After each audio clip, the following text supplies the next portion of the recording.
Médecin colonel Randriatsara Farafidiniana Mamy, izay professeur en santé publique, mahina pahaizana manokana mikasika ny fisorohana ara-pahasalamana, izay lehiben'ny ivotoerana Institut militaire de formation et d'expertise médicale eto anivon'ny fitaleavana ny fahasalamana miaramila eto amin'ny ministerin'ny filoalindahy.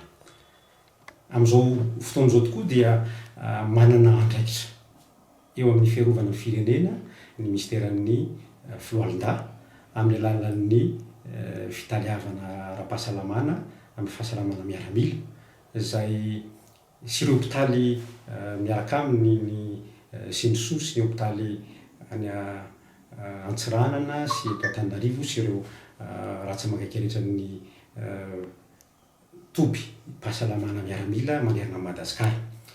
Manana andraikitra aho satria ny asan'ny zany fahasalamana miaramila zany dia miaro ny miaramila sy ny ankonany ary miaro ny vahoaka ihany koa izay misika ny tolotra izay omeny. Ny miaramila voary tokoa no afaka miaro, ka mba ahafahantsika miaro dia tsara ny mahalala hoe inona marina ity aretina miseho eto amin'ny firenena ity. Inona moa ilay nendran-drajako na variole du singe na mpox ihany koa ny anarany. Io dia arety mifindra, azo amintsika aretina. Niainga tany Afrika tany izy io, tsy mikaretina azo amin'ny biby nakany amin'ny olombelona, ary amin'izao fotoana izao dia ny olombelona samy olombelona no ifindrany. Ny olana amin'ilay izy dia efa vareta maneran-tany izy, tonga eto Madagasikara moa izy tamin'ny faran'ity taona ity, dia izay no tsara tokoa no hisorohana azy. Ohatrany ahoana ny fisehoan'io arety mifindra io? Izy arety mifindra dia miseho amin'ny alalan'ny hafanana miakatra tapoka, misy marary-doha, tsemotsemoka ary marary ny hozatra, ny lamosina, ary mety hisy ihany koa ny atotarima. Matetika eny amin'ny tenda sy ambanin'ny soka eo no misy, fa mety any ambany helika sy ny toerana hafa dia misy atotarima, marary ilay izy. Dia ray miakatra amin'ny 3 andro aorianan'izay tsangan-drava zay dia misy miseho amin'izay ilay mivotovoto amin'ny vatana eny amin'ny hoditra eny, miainga eny amin'ny loha izy dia mameno ny vatana, ary ny mampiavaka azy dia tonga hatrany amin'ny rantsambatana ny tanana ny tongotra, ary ny fela-tanana sy ny faladi-tongotra no misy azy. Miteraka fanentanana be tokoa izy io. Zay no tranga izay hisehony. Rehefa misy an'izany dia tsara ny manatona tobim-pahasalamana. Zay ny fisehoany dia ahoana ary ny findrany, satria ny fahalalantsika ny findrany tokoa no ahafahantsika misoroka sy manatsahatra ilay fifindrany amin'ny olona samy olona. Mifindra amin'ny tsiranoko ny vatana rehetrarehetra izy io.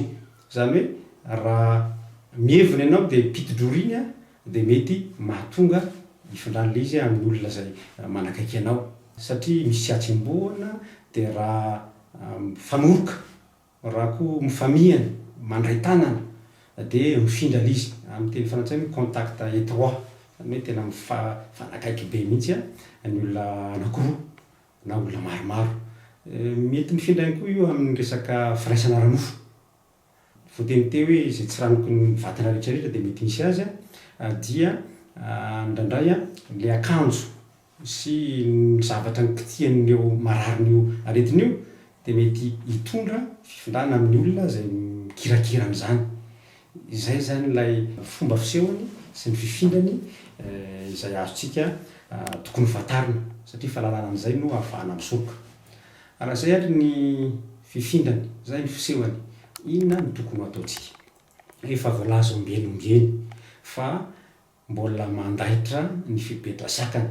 Nataontsika tamin'ny Covid zany ary tokony tohizana foana, satria fantatsika fa rehefa mihevintsika dia mazava ho azy fa le fahazarana tany taloha dia hoe ny lapotsandry mba tsy partahan'ilay pitidrora any amin'izay manodidina antsika. Dia tapenana ny vava zany amin'ny alalan'ny lapotsandry rehefa mihevina. Tsy mifanoroka amina olona izay ahina ho mitondra an'ilay tsy mikaretina. Tsy azo tokony famihana be mandray tanana.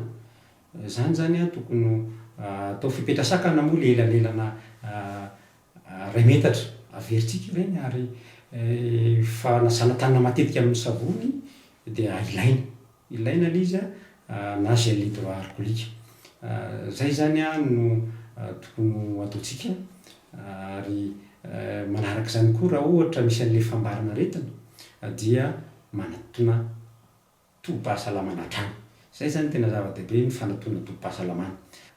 Tsara marihana ihany koa fa rehefa tratran'io aretin'io olona anankiray ka tonga amin'ilay fotoanan'ilay efa misy botsobotsy ny vatana sy ny manerina ny vatana zany sy misy an'ireo trangana aretina resana teny aloha reo dia tsara tsy maintsy misitaka zany hoe isolement moa fitenenana tsy mifangaro amin'olona mba tsy hiparitahan'ilay aretina. De zay misitaka zay ndraindray raha ohatra marefo le olona ary iny tsara azavaina misimisy de izy tia tsy raha tsara fiarovana, raha tsara ny hery fiarovan'ny olona de mety ho tratran'le aretina fa tsy miteraka fahafatesana. Fa ho an'ireo olona marefo kosa de tena mila arovana toy ny anak'Andriamaso. Inona reo marefo? Reo marefo reo de ny zaza, ny taizan'aretina, ny vehivavy bevoka, reo mitondra tsimok'aretina viasy ohatra zao de amin'ilay efa stady ambony de marefo.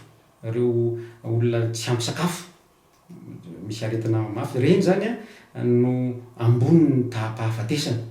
Raha ohatra olon-tsotra izy de eo amin'ny latsaky ny ray isan-jato, aotra faingo 5 isan-jato fa amin'ireny olona ireny de ambonimbony ny taha-pahafatesana ka mila rovana izy ireny. Mahatratratra ny 3 isan-jato ary misy olona sasasasany mihitsy ary 10 isan-jaton'ny olona mety ho faty amin'ny gropin'olona marefo.